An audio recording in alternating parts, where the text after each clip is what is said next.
Naam, safi sana mpenzi mtazamaji, ni matumaini yangu hubuheri wa afya. Karibia ndani ya habari za Alema TV.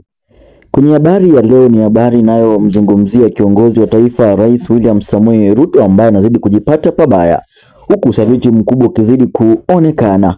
Kwa mujibu wa taarifa iliyosambazwa, inasema kwamba kuna baadhi ya viongozi kutokea Mlima Kenya ambao katika serikali yake wana mpango wa kuweza kuondoka kwenye muungano wa Kenya Kwanza na waweze kujiunga na serikali nyingine mpya, serikali ambayo huenda ikaanzishwa na viongozi wengine.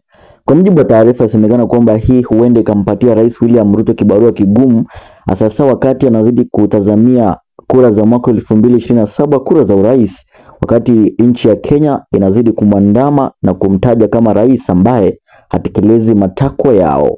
Hii inakuja wakati ambapo vijana wa Gen Z wanazidi kuandamana huku wakizidi kupinga serikali ya Kenya Kwanza. Je, una maoni gani mpenzi mtazamaji? Tumia fursa hii kujiunga nasi kwa kubonyeza alama iliyoandikwa neno subscribe, ndipo uzidi kuwa kwanza kupokea habari kama hizi. Hii ni Alema TV na mimi naitwa Collins Kibaso.